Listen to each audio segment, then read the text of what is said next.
বেশ কিছুদিন ধরে রাজ্যের ভেতর আলু সহ বিভিন্ন সবজির ঊর্ধ্বমুখী দামে নাজেহাল আম জনতা। এমন পরিস্থিতিতে প্রশাসনকে কড়া ব্যবস্থা নেওয়ার নির্দেশ দিয়েছেন রাজ্যের মুখ্যমন্ত্রী। এদিকে তিনি স্পষ্ট করে বুঝিয়ে দিয়েছেন রাজ্যে আলুর চাহিদা না মেটা পর্যন্ত ভিন রাজ্যে পাঠানো যাবে না আলু।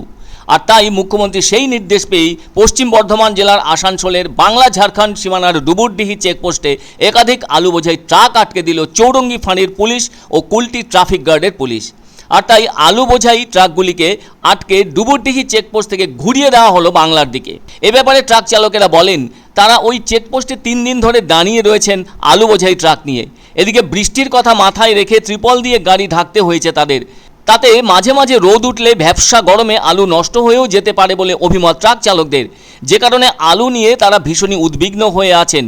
এদিকে আলু এইভাবে ট্রাকের ভেতর পচে গেলে তার দায় বর্তাবে ট্রান্সপোর্টারের কাঁধে। ওইসব ট্রাক চালক বলেন যাদের কাছ থেকে অর্ডার পেয়েছেন তাদের তারা জানিয়েছেন, তবে তারা অভিযোগ করছেন ওপরের নির্দেশের পর আলু বোঝাই ট্রাকগুলোকে পুলিশ ভিন রাজ্যে যেতে দিল না, ওই ট্রাকগুলিকে পশ্চিম বাংলার দিকে ঘুরিয়ে দেওয়া হলো।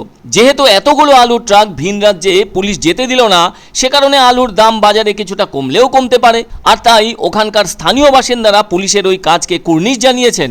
সবজির দাম বাড়ার পর তা নিয়ন্ত্রণে আনতে লাগাতার প্রচার চালাচ্ছে রাজ্য সরকার। এরই ধারাবাহিকতায় সোমবার বাংলা থেকে অন্য রাজ্যে যাওয়ার মুখে ঝাড়খণ্ডের ডুবুরডিহি চেকপোস্টে আটকে দিল আলুর ট্রাক রাজ্যের প্রশাসন। আসলে বাংলা ঝাড়খণ্ড সীমান্ত পেরিয়ে যাওয়ার সময় আলুর ট্রাকগুলিকে আটকে দেওয়া হয়। পুলিশ ট্রাক চালকদের জানায় যেখান থেকে তারা আলু লোড করেছিলেন সেখানেই তারা যেন ফিরে যান। কোনো ট্রাক চালক এতটা পথ চলে আসা এবং পুনরায় ফিরে যাওয়ার ক্ষেত্রে ডিজেল থেকে শুরু করে গাড়ি ভাড়া সব তো চুক্তির ভেতর রয়েছে বলে জানান। আর এতে তাদের তো বিরাট ক্ষতি হচ্ছে, কেননা ফের গাড়ি আনলোড করাতে হবে, তার একটা আলাদা ভাড়া, সব মিলিয়ে বড় ক্ষতির মুখেও পড়বেন তারা। সেই ক্ষতি কিভাবে মিটবে তা জানা নেই তাদের। আবার পুলিশের কথা না শুনলে কি হতে পারে তা তো প্রত্যেক ট্রাক চালকই জানেন বলে অভিমত তাদের। সব মিলিয়ে চরম কঠিন অবস্থার মুখে পড়লেন তারা বলে দাবি তাদের। এদিকে বাজারে আজ পর্যন্ত আলুর দাম সরকার থেকে নামাতে পারেনি। কোথাও 40 টাকা প্রতি কেজি, আবার কোথাও 35 টাকা কেজি দরে বিক্রি হচ্ছে আলু, আর ভুটান আলু বিক্রি হচ্ছে 40 টাকা কেজি দরে।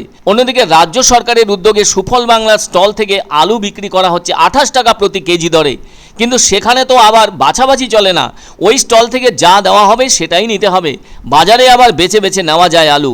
অথচ রাজ্যের মাননীয় মুখ্যমন্ত্রী চলতি মাসে নবান্নের সভাঘর থেকে দ্বিতীয় সপ্তাহের শুরুতেই বলেছিলেন রাজ্যের সবকটি হিমঘর মিলিয়ে 60 লক্ষ মেট্রিক টন আলু ছিল, যা থেকে মাত্র 15 লক্ষ মেট্রিক টন আলু বাজারে এসেছে। তাহলে বাকি জমা থাকা 45 লক্ষ মেট্রিক টন আলুর কি হলো?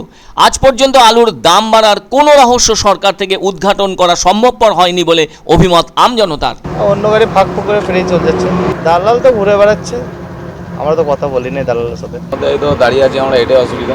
গাড়ি তো পার হয়েছে, গাড়ি তো আরো ছিল এখানে, আমরা তো উঠছি দেখছি গাড়ি নেই, আর অনেক গাড়ি চলে গেছে, ঝাড়খণ্ড নম্বর গাড়িগুলো সব চলে গেছে।